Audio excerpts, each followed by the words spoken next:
Okay, let's see who that is. Okay, so the question is, do you love yourself? That could be an Aries or a Libra, but do you love yourself? That's the question here. Do you communicate loving things to yourself? How do you communicate with yourself? How do you view yourself, your ego? Okay, is it healthy? Is it overblown? Or, those are the kind of things you want to look. Let me see. I was trying to see who this is. For some of you, this connection is with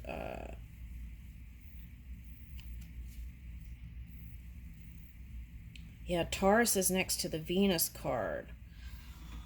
Oh, okay. I don't feel like you're going to get away from that Taurus for somebody. Now, for some of you, that's a Scorpio.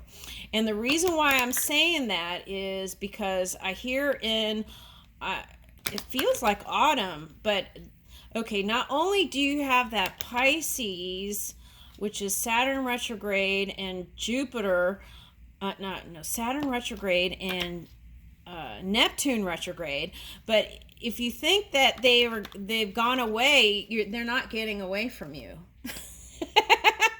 Because they've got that Venus retrograde, and it feels like autumn. I don't know why. Okay, but anyway, so there's that. Okay, so someone's coming back. They love you. Okay, so here's the Aries and Gemini, the creative comrades. Okay, so whatever wasn't feeling good, I feel like you could bring it to this place. Looking up tickets to a new exotic location. Okay, so that's what I saw, right? So anyone who was connected to this Gemini was like some sort of two people enjoying a trip somewhere together and relaxing and getting rid of the stress. Okay, looking up tickets to a new exotic location.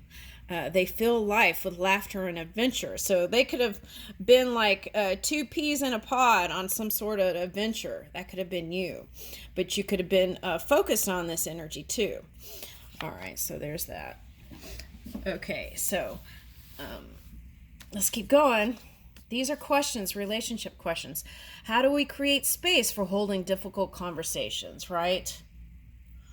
Okay.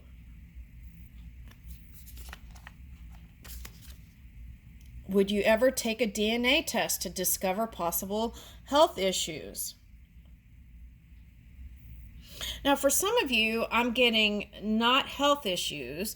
For some of you, there was a question whether the person you had a child with was your child or not. So that could be the difficult conversation, right?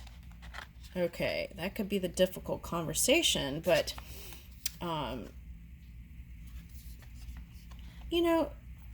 some people, they could care less if it was their biological child or not, because they have so much love to give.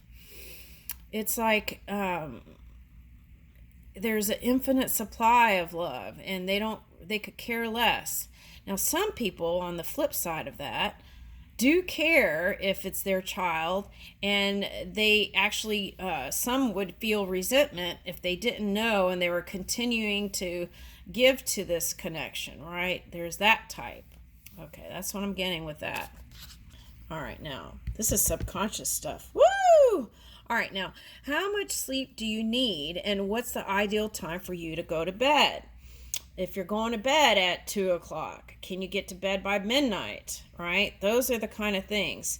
If you don't take a nap, can you meditate for 20 minutes?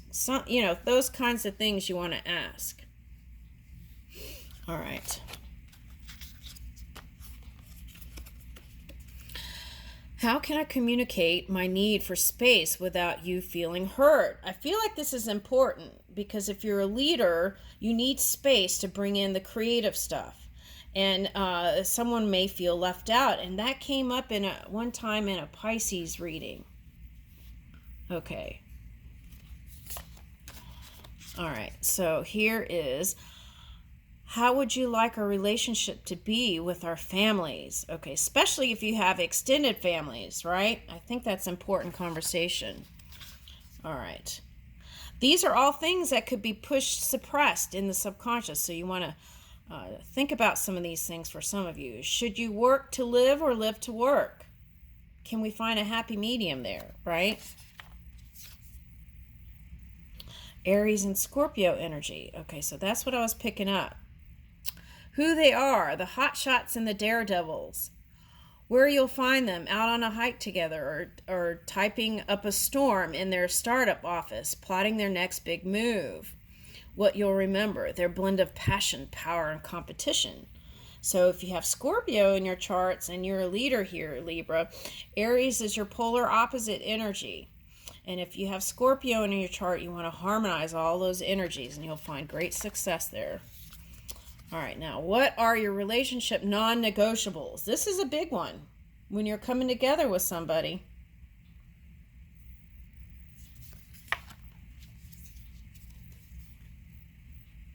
Queen of Cups. So again, there's love. I feel like there's love coming in, whether you try to push it away or not. Yeah. This is like letting go of the regrets. Five of Cups reverse, letting go of the regrets of the past. Okay, so this is the Virgo energy. Mercury, the planet of communication, which is very key here. Element is Earth.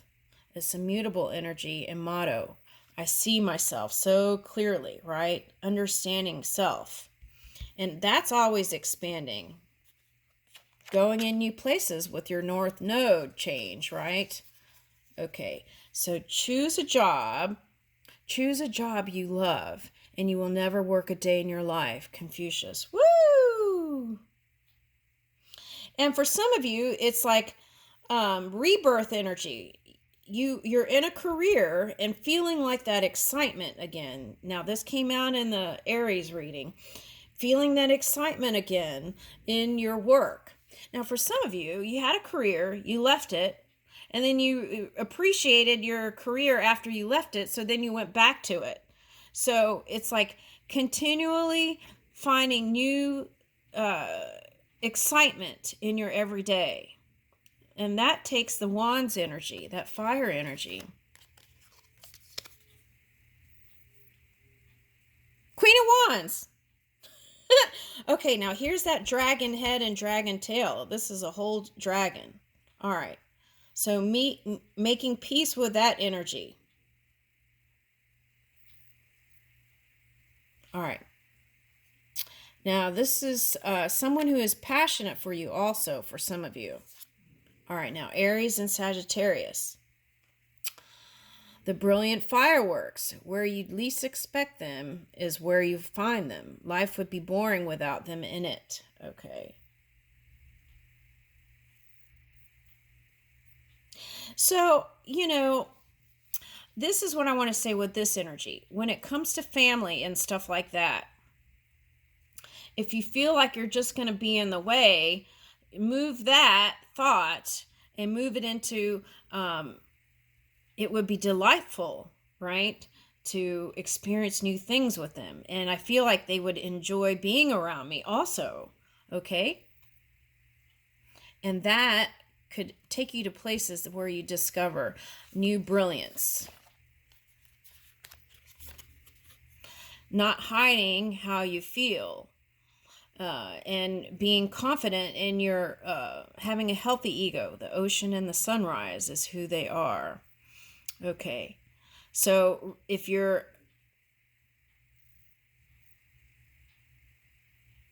at the sunset, right, just know the sun's coming up. All right, so reciting lines from their favorite movie. Okay, so their contrasts create an alluring electric friction. All right.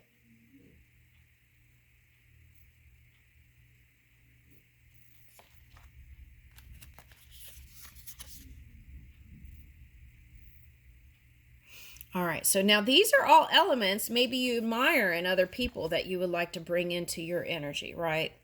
Okay, it could also be these people are in your life and it's popping up here. The detailed strategists, okay, so that's who they are, Virgo and Scorpio energy. where you'll find them on a hike together enjoying the sunshine. What you'll remember, they move and live with intention. So that's what I was saying, setting your new intentions, your new initiatives, new everything. That's what I'm feeling. All right, so Gemini might be on your mind, and what they were trying to show you through however dense or bright the connection was, right? They're trying to encourage you to communicate more. Mercury, the planet of communication. The air element helping you move things through the wind energy. They're mutable energy, so they're easy to deal with, work with.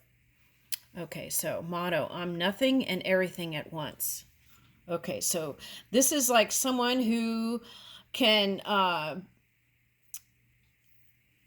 this is someone who can love even the lowliest being, but be understood by them, and also the highest. They have a scale and a gift for gab and connecting with people. And if you're coming in contact with this energy, I feel like that's what they're trying to show you. It's like the twins matching your scales, that kind of energy. It's a soulmate, right? So if we're talking about this energy, like there was some pinchy stuff going on here, bring in that healing energy. Okay. Yeah. It's like an air sign and an air sign. That's what it's showing. Okay. All right. So that's what I feel like. There's balance and stability coming in. And I encourage you, for some of you, to go check your, you could find an astrologer, right? If, especially if a budget's not a thing, and have them explain to you. Now, traditionalists may not be so positive about some things, right? Okay, so everything that we give value to, so remember that. And from that point, if they show you something that's not so positive, where would you like to move, right? Something like that's coming up here. I'll leave you with that. Oh, wait, hold on. Let's get an angel card.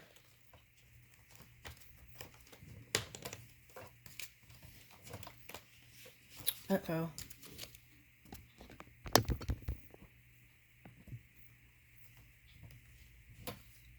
right, let's get an angel card. Let's see what comes up.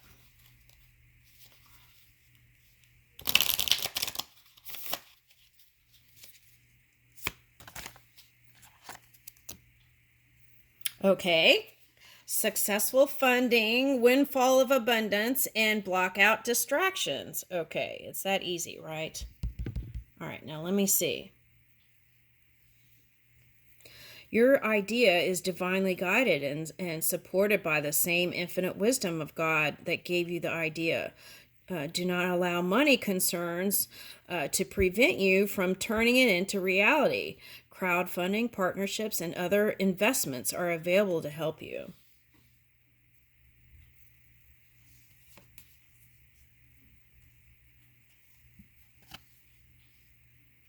Windfall of abundance. All right.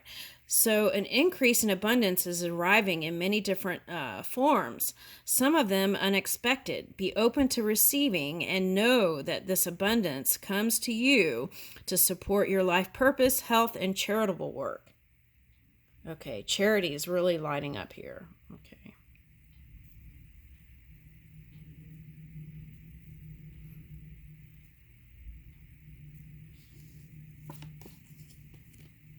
So now this was you trying to block out distractions to bring in creativity, but are we having the conversation to make sure that our loved ones aren't feeling pushed out, right? So that's important here. So let's take a look at that.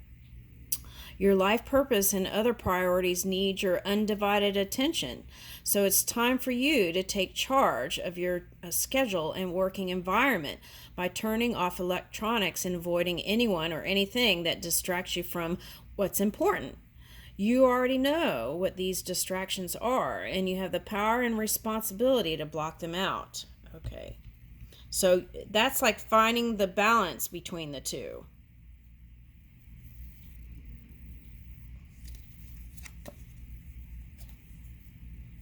All right. And I'll leave you with that. Thank you.